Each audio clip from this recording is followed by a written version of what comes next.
7th class. आज हम कर रहे हैं हमारी ग्रामर बुक का 3rd चैप्टर जिसका नाम है संधि। इसको हम ऑलरेडी 6th क्लास में कर चुके हैं। एक बार इसको फिर से रिवाइज कर रहे हैं इस क्लास में।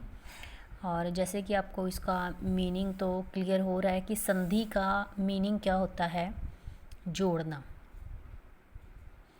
जैसे इसकी डेफिनेशन में आता है कि जब दो वर्ण, जो दो ध्वनियाँ पास पास आते हैं तब उनके मेल से जो परिवर्तन या विकार होता है उसे हम संधि कहते हैं। ठीक है, इसका मतलब क्या हुआ कि दो वर्ण हैं, आपस में हमने उनको क्या किया, जोड़ दिया कि वो पास पास हैं, नज़दीक हैं एक दूसरे के, और हमने उनको जोड़कर एक नया शब्द तैयार कर दिया। ठीक है, या हम कह लें कि उसको अलग अलग लिखने की बजाय हमने जोड़कर उसको शॉर्ट में लिख दिया। ठीक है, जैसे ये हमारे पास एक उदाहरण है कि विद्या प्लस आल्य। अब ये दो शब्दों के मेल से बना है विद्यालय शब्द। ठीक है, अब दो वर्ण कौन कौन से इसमें एक दूसरे के पास आए हैं, हमने लिया पीछे वाले जो शब्द का पिछला भाग है, इसमें क्या है, हम वर्ण विच्छेद में करते हैं ना, यह प्लस क्या है, आ है ये, क्योंकि आ की मात्रा है। ठीक है, इसको हमने यहाँ लिख लिया। प्लस हमारे पास क्या है, प्लस आ गया। आ दूसरे शब्द का हमने पहला शब्द ले लिया, पहला वर्ण ले लिया, वो कौन सा था, आ। ये आ यहाँ पर आ गया, तो आ प्लस आ जुड़कर क्या हुए हमारे पास, आ हुए। ठीक है, आ प्लस आ क्या हुए, आ, और हमने इसको क्या लिखा, विद्यालय, बजाय इस आ को लिखने के, क्योंकि हमारे पास आ प्लस आ दोनों आ ही बनेंगे, आ की साउंड ही देंगे, तो इसलिए हमने इसको विद्यालय बोल दिया, इकट्ठा बोल दिया, दोनों को हमने जोड़ दिया, दोनों की संधि कर दी। अगर हमें संधि विच्छेद करना हो, मान लो विद्यालय का संधि विच्छेद करना है, तो हमारे पास क्या आएगा, विद्या प्लस आल्य, क्योंकि हम इसको तोड़ देंगे। ठीक है, नेक्स्ट जैसे हमारे पास उदाहरण है यथा प्लस उचित। अब यहाँ पर क्या हुआ, पहले शब्द का हमने पिछला वर्ण लिया, कौन सा आ गया, आ। ठीक है, उसको हमने यहाँ रखा।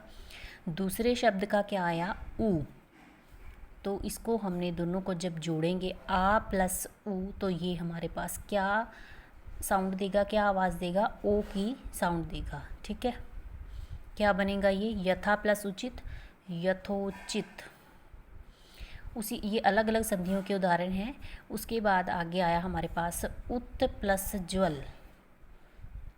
तो अब पहले शब्द का हमने पिछला वर्ण लिया, त हलंत के साथ है, इट मीन्स ये क्या है, आधा है, पूरा नहीं है, इसके साथ अ स्वर नहीं लगा हुआ। ठीक है, इसका मतलब ये होता है जिसके पैर में हलंत है, उसका मतलब होता है कि ये शब्द जो है ये आधा है, इसके साथ अ स्वर नहीं है। ठीक है, ज्वल, ये आधा ज था हमारे पास, तो इस ज को हमने यहाँ पर हलंत के साथ हमने पूरा लिखा तो है यहाँ पर, लेकिन हमने हलंत लगा दिया। इसका मतलब क्या हुआ कि ये भी क्या है, आधा है। ठीक है, और जो त है वो हमारे पास हलंत के साथ आधा होता है, तो वो ज की साउंड हमारे पास देता है। इसलिए हमने इन दोनों को, जब हम त आधा और ज भी आधा है, दोनों को जोड़ेंगे तो ये आधा ज और फिर आधा ज हलंत के साथ हम लिखेंगे, तो ये क्या बन गया, ये भी आधा ही है, लेकिन हम यहाँ पर जब इसको लिखेंगे हम बिना हलंत के उज्ज्वल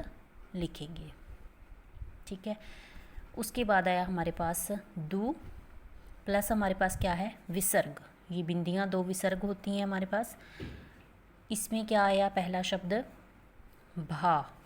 ठीक है, हमने दोनों को जब हमने जोड़ दिया, दू, इसको हम क्या बोलेंगे, दू प्लस भावना, दुर्भावना।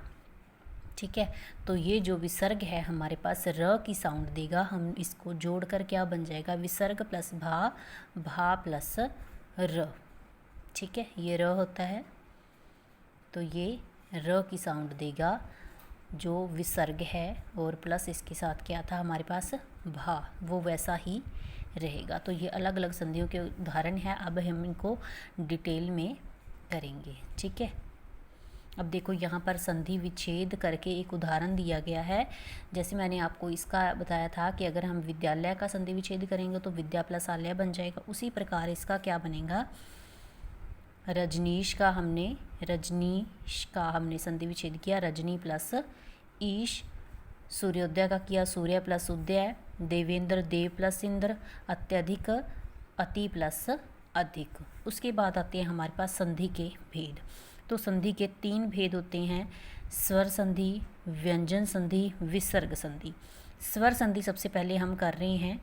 स्वर संधि में स्वरों के बीच में परिवर्तन होता है, या तो वो दोनों आपस में मिलकर नया शब्द बनाते हैं या फिर एक नया वर्ण बन जाता है, तो उसे हम स्वर संधि कहते हैं। तो स्वर संधि के अपने खुद के 5 भेद होते हैं। दीर्घ संधि है, गुण संधि है, स्वर संधि है, यण संधि और अयादि संधि है। ठीक है, ये 5 इसकी अपने भाग हैं, अंग हैं। ठीक है, सबसे पहले हम जो संधि कर रहे हैं वो है हमारे पास दीर्घ संधि।